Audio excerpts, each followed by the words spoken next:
April 5th, 1933, President Roosevelt signed an executive order that made you a criminal for what you carried in your pocket. Gold coins, gold bullion, gold certificates. Everything had to be surrendered to the government. For every ounce, $20.67. Refuse, and you faced a $10,000 fine and 10 years in federal prison. But simply banning it wasn't enough. They had to force people to hand over their gold. And the government devised a system. Agents broke into safe deposit boxes. They paid neighbors to become informants. They set up their own people as fake buyers. They terrified families with the threat of prison. They searched homes without warrants. They read private mail. They didn't do this because they were evil. They did it because they could. The law was on their side. 15 dirty tricks the government used to steal your gold. Stories from the archives, court records, and the memories of those who lived through it. The government didn't want you to know these methods because they might use them again. Subscribe. Let's get started. Trick number 15. Cracking safe deposit boxes. In 1933, thousands of Americans kept their gold in bank safe deposit boxes. They thought it was safe. A bank has no right to open a box without the owner present. That was true. Until the executive order. The government issued a regulation. Banks were required to report the contents of safe deposit boxes. If the owner didn't open the box voluntarily, the bank opened it in the presence of a government inspector. Thousands of boxes were cracked open. The gold was seized. Owners received a compensation of $20.67 per ounce. Some tried to protest. It was useless. Banks were terrified of losing their charters. Those who hid their gold at home were smarter. Their boxes weren't cracked. Their gold wasn't found. Bank safe deposit boxes turned out to be a trap. Home stashes were their salvation. Trick number 14. Nosy neighbor informants. The government knew the best way to find gold was to ask the neighbors. They launched a patriotic reporting campaign. Posters, radio broadcasts, and newspaper articles urged citizens to report anyone hiding gold from the state. Neighbors called the IRS. They wrote letters. They snitched. The motives varied: patriotism, envy, old grudges, or a promised reward, although there were no official rewards. The authorities didn't pay out, but they didn't punish the informants either. Thousands of families were investigated because of a neighbor's phone call. Gold was found. It was confiscated. The owners faced prison time. Most surrendered their gold voluntarily when agents showed up at their door with a warrant. Informants destroyed local communities. Neighbors stopped trusting neighbors. This was exactly what the government needed: divide and conquer. Trick number 13. Hunting down jewelers. The government knew many people were melting down coins into jewelry, so they went after the jewelers. FBI and IRS agents demanded client lists for the past 5 years. Armed with these lists, they showed up at clients' homes. We know you ordered custom gold items in 1932.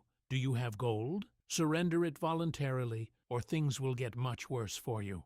People panicked, even if they had honestly melted their gold into jewelry. Technically, they were violating the order. The government leveraged fear.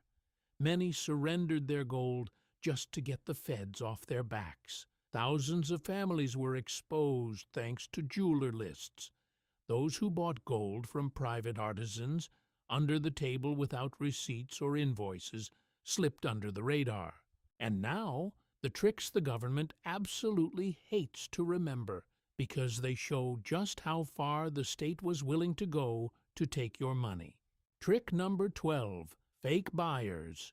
The U.S. Secret Service created special task forces. Their mission to pose as black market gold buyers. An agent would approach an underground dealer. He'd buy the gold. The dealer got cash. And a week later, a court summons. The Secret Service documented every single transaction. The dealer had 2 choices: testify against others and give up all his clients, or go to federal prison.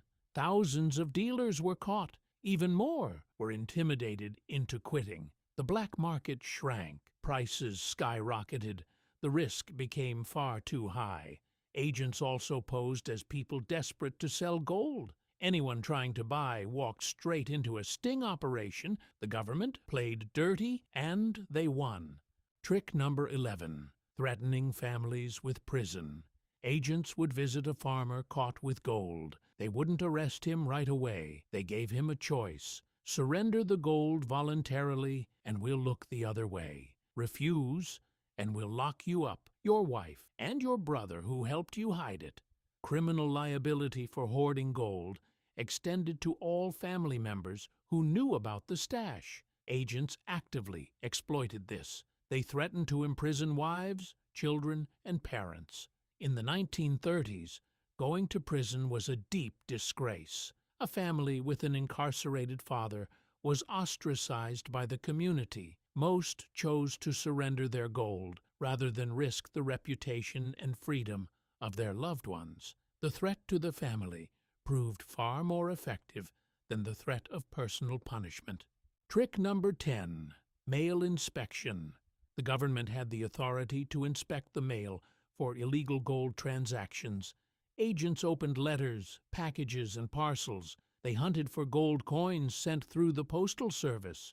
Those who mailed gold to relatives across state lines were caught. The gold was confiscated. Senders were slapped with massive fines. Recipients were interrogated. Postal workers received strict instructions to report suspicious packages. A sender who wrapped coins in foil and stuffed them in a shoebox ended up in a federal database. Those who handed over gold hand to hand, avoiding the mail and avoiding witnesses, stayed in the shadows. But many were terrified even of personal handoffs. What if a neighbor snitched? Next up, the tricks the government used for show trials to terrify everyone else into compliance. Trick number 9. Show trials. The government needed to show they meant business. They cherry-picked a few major offenders, people who had hidden substantial amounts of gold, and orchestrated high-profile show trials. Newspaper headlines blared, "Gold hoarder gets 5 years. Iowa farmer fined $10,000. Ohio family ruined by confiscation." In reality, most of these major offenders weren't hardened criminals. They were just ordinary people chosen to be made an example of. The media blew the stories out of proportion. The government achieved its goal. Millions of Americans, terrified after reading about these trials, surrendered their gold voluntarily. Show trials are a classic tactic in the dictator's playbook. FDR's administration used them in 1933, and the government continues to use them today in other high-profile cases. Trick number 8. Warrantless searches. In the first few weeks after the executive order, the government moved fast. Agents showed up at the doors of people suspected of hoarding gold, often without a warrant. Formally, this was illegal. Formally, it was a blatant violation of the Fourth Amendment, protection against unreasonable searches and seizures. But who was going to complain? If you complained, you were admitting you had gold, and if you had gold, you were violating the executive order. People stayed silent. Agents searched homes. They tossed closets, looked under beds, dug through pantries. Sometimes they found gold. Sometimes they didn't. But the mere fact of a federal search terrified people into surrendering their gold the very next day. Those who actually knew their rights demanded a warrant. Some were refused. The agents left empty-handed. But the vast majority didn't know their rights, and they lost their life savings. Trick number 7. Freezing bank accounts. If a bank suspected a client was tied to hoarded gold, they reported it straight to the Treasury. The Treasury issued an order: freeze the account. The client couldn't withdraw money, couldn't transfer it, couldn't close the account, not until they proved they didn't have any gold. To prove it, you had to sign a sworn affidavit under penalty of perjury, stating that you had surrendered all your gold. It was humiliating, but without it, your hard-earned cash stayed locked up for months. Banks willingly cooperated with the authorities. They didn't want any trouble. It was better to freeze a client's account than lose their banking charter. Freezing accounts is the exact precursor to what the government can do today with your digital money. Cut off your access to your own funds without explaining why for an indefinite period. It worked flawlessly in 1933. It will work today. The final 5 tricks are the most despicable because they targeted the most vulnerable, the elderly, women, and those who simply couldn't fight back. Trick number 6, shaking down the elderly. The government knew the elderly are much easier to panic. Agents went door to door to retirees' homes. They told them, "You are required to surrender your gold. Your pension depends on it. If you don't surrender it, we will strip your pension." It was a total bluff. There was zero connection between gold ownership and pensions. But the elderly believed it. They handed over their gold because they were terrified of being left penniless and starving in their old age. In some cases, agents used intimidation. If you don't surrender the gold, your grandkids won't be able to go to college. The state will not pay for the education of a criminal's children. Another bluff, but the elderly complied. Pressuring the most vulnerable is the government's dirtiest trick, and it worked like a charm. Trick number 5, weaponizing the health inspector. Farmers who didn't hand over their gold got visits not from the IRS, but from the local health inspector. City officials would suddenly discover an unsanitary chicken coop, a dirty cellar, or a hazardous well. Fines, citations, threats to shut down the farm completely. The health inspector was acting on tips from the tax authorities. They couldn't prove the farmer had gold, but they could make his life a living hell. The farmers caved. It was better to give up the gold than spend years drowning in legal fees fighting City Hall. Bureaucracy is a weapon far more terrifying than a gun. Today, this tactic is called regulatory pressure. The government might not arrest you, but they can bury you in audits, fines, and endless inspections. You'll surrender because you simply don't have the resources to wage war against the state. Trick number 4, blacklists. The government kept lists of suspicious individuals, those rumored to be hiding gold, those who refused to hand it in, those who dared to complain about the executive order in the newspapers. These blacklists were handed over to the banks. Banks were advised not to serve suspicious persons, deny them loans, refuse to open accounts for them, deny cash withdrawals. Blacklists completely destroyed businesses. A farmer on the list couldn't get a crop loan for the planting season. A shopkeeper couldn't open a line of credit. A doctor couldn't borrow money for medical equipment. People surrendered their gold just to get their names crossed off the list. They were terrified they'd lose absolutely everything otherwise. Not just their life savings, but their very ability to earn a living. Trick number 3, psychological warfare. In the press newspapers published articles, gold hoarders are enemies of America. Patriots surrender gold, traitors hide it. If you don't surrender your gold, you're helping Hitler. Yes, Hitler. In 1933, he had just come to power, but the propaganda machine was already rolling. The link between American gold and the Nazis was entirely absurd. But people believed it, and they turned in their gold. Newspapers also ran fabricated stories about repentant sinners, people who initially hid their gold, but then realized their mistake and handed it over. These stories were completely fabricated by the government, but they created immense peer pressure. Everyone else is turning in their gold.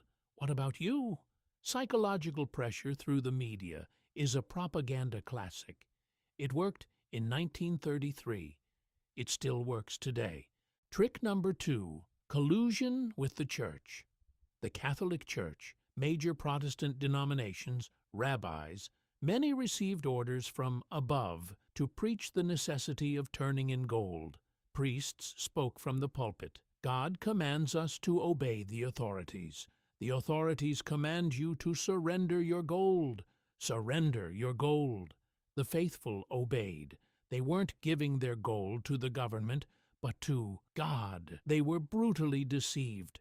The church was acting in direct collusion with the state. Some priests refused. They were fired, replaced with government loyalists. Those who complied got perks.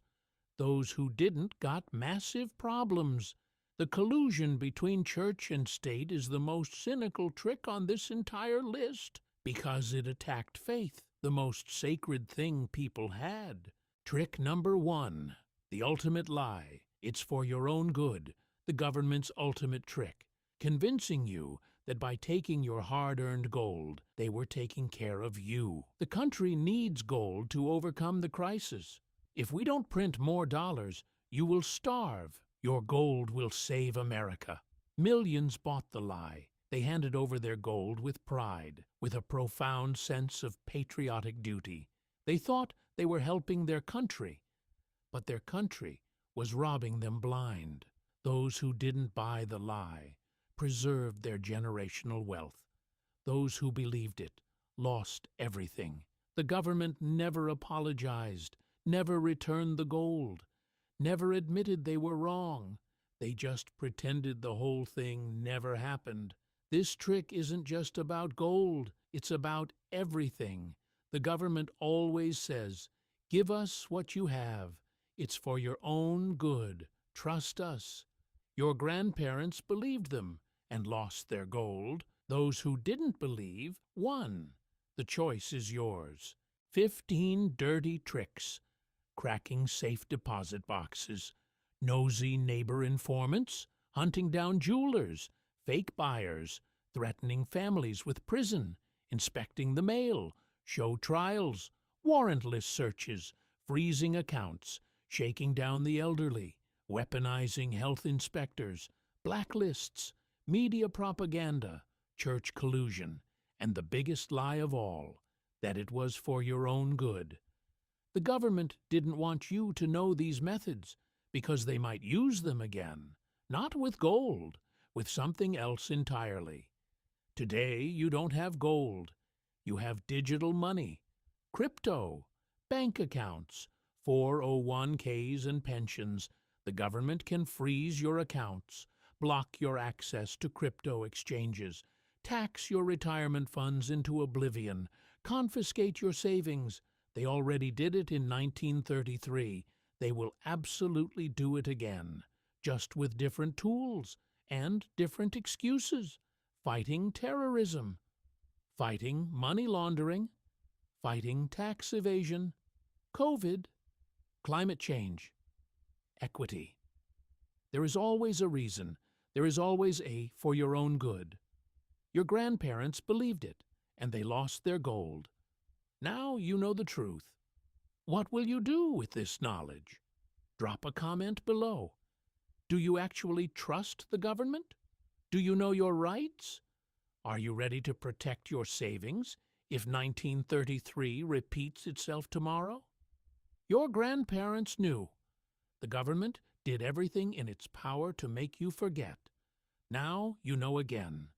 Subscribe to find out what other rights they've stolen from you.